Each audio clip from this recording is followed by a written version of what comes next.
Doesn't happen often, but once in a while I trip over something genuinely remarkable. I'm talking about an epic proportional to that of Gilgamesh. Something so grandiose, your mind couldn't conceive it if you had 10 minds and they could conceive everything. But this isn't one of those situations. Zenfar the Adventure is an indie game from 2001, published by Crystal Interactive Software and developed by Dynamic Adventures. After a tiny bit of digging, I was able to figure out who these companies were to see what else they'd done and to see if they were still around. As far as Crystal Interactive Software goes, they seem to have gone defunct sometime around 2003 with not much of a legacy. Dynamic Adventures is a lot more interesting and possibly still active. Zenfar the Adventure is the first of what appears to be a trilogy of games. The presumed sequel, Zenfar Battlegrounds, has practically no information for me to really look at, and the third game, Zenhack, is one of the earlier titles from the Xbox Live Indie Games library, released in 2009. I don't really care about the latter games today, I just wanted to know what I was dealing with, so let's actually talk about this game. Right when the game launches, you get hit with splash screens that are way too fast to read in normal gameplay. Luckily, I can look at the footage, pause, and read them back. Dynamic Adventures Inc. presents an alien sci-fi fantasy role-playing adventure. The Throx prepare for one last chant while evil is spawned once again across. What? Zenfar created by Glenn Martin. Alright, Mr. Glenn Martin, I'll play your game. I want to see this evil that is spawned once again across. Man, I need to see that shit. After the splash screens fade, we get to experience a work of true cinematic masterpiece. I'm talking the highest quality. Avatar 2 couldn't touch this even if it did break even at the box office. Music, technology, wizards, starships, synthetic brains, spiritual powers, fantasy, and science.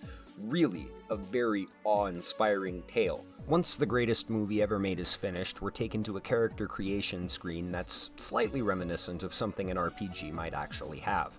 I was clicking between characters to try to get a good read on their strengths and their stats, but shortly thereafter realized that the stats were re-rolling every time I selected a different class, so there was no way to tell what class I would be best suited to using.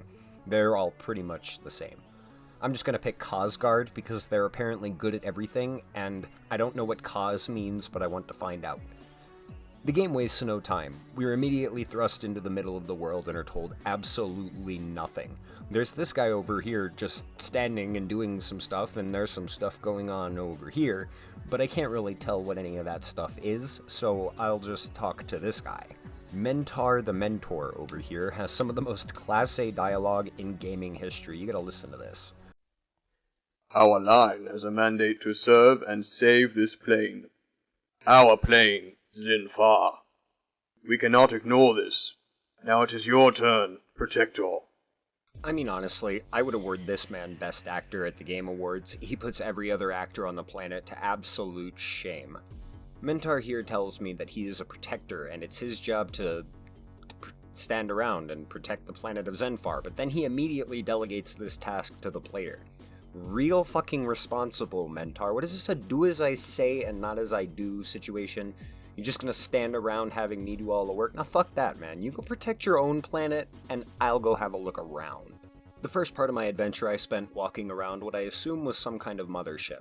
Most of the interactable stuff was very quick to tell me just how stupid I am for attempting something far beyond my skill level. There was one object that I knew nothing about and suddenly knew everything about right before I knew nothing about it again, so that was kind of interesting. This game kind of reminds me a lot of Hide-Light, and whether or not that's good or bad is entirely subjective to the player. I personally didn't hate Hide-Light. I think it's more like a misunderstood gem than a rage-inducing pile of horse garbage. If you're here looking for some kind of plot, then I'll try to fill you in to the best of my ability, but seriously, no promises.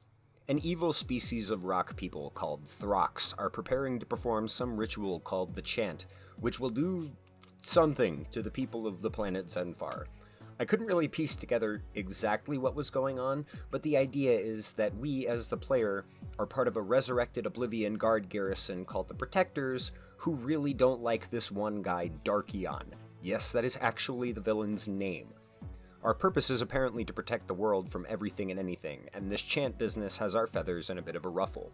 There's something about political corruption, there's this whole other species of rainbow rock people called the Prisms, and those rock people don't like the other rock people, but also don't like the Protectors, and based on some of my interactions with them, I can't really blame them for that one.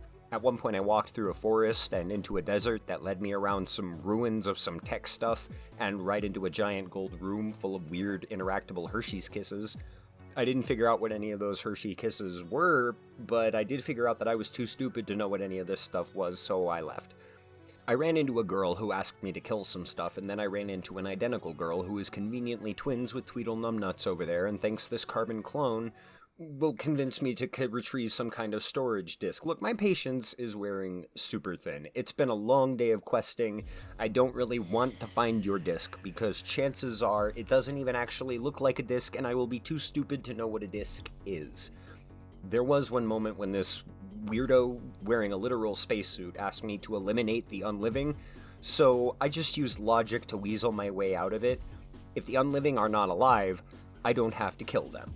Math. And honestly, I've had enough of this game, I haven't really gotten started yet, but that's the beauty of an RPG. Sometimes you don't actually have to accomplish anything. I can just kick the shit out of Mentar, because that dirty prick cheats. This interaction actually lasted way too long. We both clearly do a fair amount of damage to each other, but Mentar's uppercut is just way too buff for the likes of my Bruce Lee jump kick. Mentar is so strong, he doesn't even have to punch me. He can get kicked in the back repeatedly, and just punching the air in front of him is enough to lay flat my unprotected ass.